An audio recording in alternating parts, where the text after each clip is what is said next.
Narito tayo ngayon upang matunghayan ang nagiinit, nagbabaga at talaga namang usap-usapan at nagtitrending na latest issue ni Ate Erica. Sa pagpapatuloy ay narito muli si Kalingap Val Santos Matubang upang pag-usapan ang issue sa pagitan ni Ate Erica at ng kanyang pamilya, lalong-lalo na sa kanyang lolo na si Lolo Miguel. Dito nga ay sinabi ni Kalingap Val na napakalaki talaga at napakarami talagang reklamo ni Ate Gina na mama ni Ate Erica at Sheila May sa mga vlogger na nagpapa-interview siya. No. Ay bakit nga lahat daw sa Kalingap? Ano ang problema? Ano yung pinaglalaban mo sa Kalingap? Dahil sa pera, di umano, na hindi nyo natanggap? Bakit hindi nyo kinausap si Kalingap? Bakit kung meron man pinadala ang ibang sponsor na hindi nakarating kay Erica, bakit hindi nag-follow up itong mga sponsor na to, ha? Umakyat ka, nagpa-interview ka, madam, kay Salcedo. Ang reklamo mo, ang inireklamo mo, ang sinusumbong mo, siyang tunyakaw, ha? Wala ko yung pag sa amin binigay ang pangpagawa ng bahay. Wala. Wala daw binigay pang paggawa ng bahay. Siyang tunyakaw, ha? Ito ang mga reklamo mo eh. Inaangkin po niya yung bahay namin. Inaangkin. Marami pong nagarating po na reklamo sa atin. Itong si Ate Gina. Aha. Huwag ka nang lumapit sa iba. Yung mga yan, walang magagawa yan. Ako lang ang may maitulong sa'yo. Sapagat abot kamay kita. Anumang oras, mag-text ka lang. Papa Val, may problema ako. Punta ka dito. Kahit alas 12 ng hating gabi. Yung mga kinukontak mong tao, kung saan-saan nagmula, kung sino-sino yung mga yaan, meron sa ibang lugar, sa ibang bansa, sa Metro Manila, hindi yan makakatulong sa'yo. Ako lang ang mayroong maitulong. Bakit? Abot kamay. Ang bahay mo ay malapit lang sa bahay ko. Anytime na kailangan mo ako, magsabi ka lang, kaagad-agad. Pupuntahan kita. Ate Gina. Kaya tama yung paglapit mo sa akin ngunyan. Ang dami mong problema. Pati pala si Miss Tunyakaw, problema mo na. Pasan mo ang mundo. Ako'y naaawa po sa kanila po, mga... May nagsabi pa nga na gusto daw iparating ni Ate Gina na mama ni Ate Erica at Sheila May ang kanilang away sa Raffy Tulfo.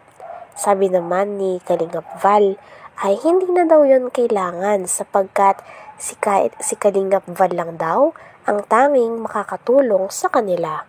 Si Kalingap Val daw ang kanilang lapitan kung gusto nilang magkaayos-ayos lahat. Doon sa mga walang alam. Sa Manila, ibang bansa, o sino yung kausap mo, wala silang maitutulong sa'yo. Ako lang. Ang may maitutulong. Malapit sa Las Park na gusto nila makarating kay Raffy Tulfo. Wala yan! Panis yan?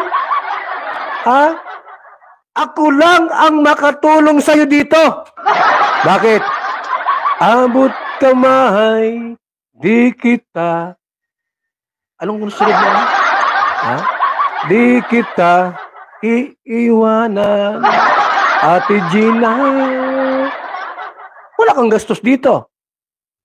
Mapatulpo ka, makakuha kang pamasahe. Mapa-schedule ka. Tapos, ang gagawin ng mga staff niya, tawagan mo si lolo mo. Sino yung ireklamo mo, Miss Gina? Sorita. Ay, reklamo ka po si Ina Tunyakaw Torres. Bakit?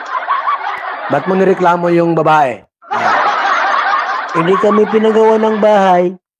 O ngayon, sino pa? Yung papa ko po. Eh bakit mo nireklamo yung papa mo? Pinapagawa ni Val Santos Matubang ng bahay. Wawa po mga kaibigan, no? Ang sabi ng nanay sumabat, opo sir, kaya nga po kami lumapit sa inyo para humingi ng tulong. Humingi ng tulong. Kasi nga dinudurog daw si Erica. Eto guys, at kailangan kasi simulan muna natin. Saan dinodorog si Erica? Ako love na love ko yan. Si Erica. Since birth, love na love ko yan. Mahal ko yan si Erica at taga Basod. Sa Barangay Mangkamagong yan. Lahat ng taga Barangay Mangkamagong, love na love ni Val Santos Matubang. Matakbo ako ng Bukalay, board member. Bubuto sa akin sila lahat yan. Yung taga Mangkamagong. Si Kapitan, love na love ko yan. Ano yan baga si Vanessa sa Barangay Mangkamagong? Sabi pa nga sa reaction video ay kaya daw lumapit si Ate Gina na mama ni Ate Erica at Sheila May sa isang vlogger. Ito ay dahil gusto daw nila humingi ng tulong sapagkat nababalitaan daw nila na marami ng vlogger ang nangbabash at marami na ring mga viewers ang ayaw at kinakancel si Ate Erica. Talagang parang nga sa mama ni Ate Erica ay parang dinudurog daw ang kanyang anak. Sabi naman ni Kalingap Val ay sino daw ang dumudurog kay Ate Erica sapagkat siya ay mahal niya daw si Ate Erica. Sorita. Ay reklamo ka po si Inatunyakaw Torres. Bakit? Ba't mo nireklamo yung babae? Hindi kami pinagawa ng bahay.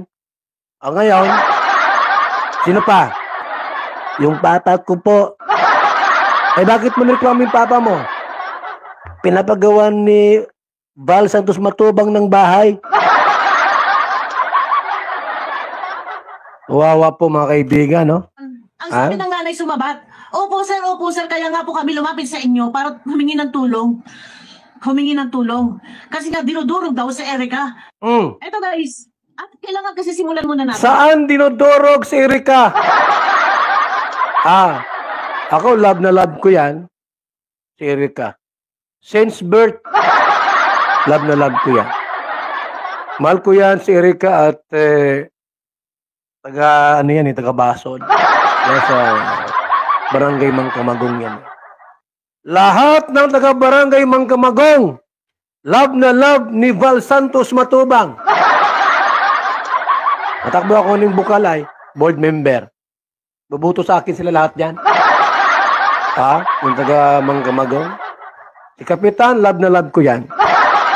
Ano yan baga si Vanessa sa Barangay Mangkamagong? Kaya lahat ng mga taga Barangay Mangkamagong, love na love ko.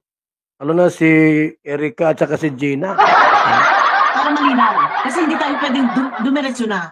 Ito, para maintindihan ninyo, kung ano ang pinaglalaban niya, nandun siya sa laban kay Ian Tonyakaw, kaya nga siya nagpa-interview. Kasi ang daming mga pasabog ni Ian Tonyakaw. Pero bakit nga nalihis sa Kalingap? Tulungan po ninyo kami. Sige. Kung ganito, maitulong ko, halimbawa kung may matitirhan sa Maynila, para matutulungan ko kayo. Marami po sir kami. Pwede maganda rin po yung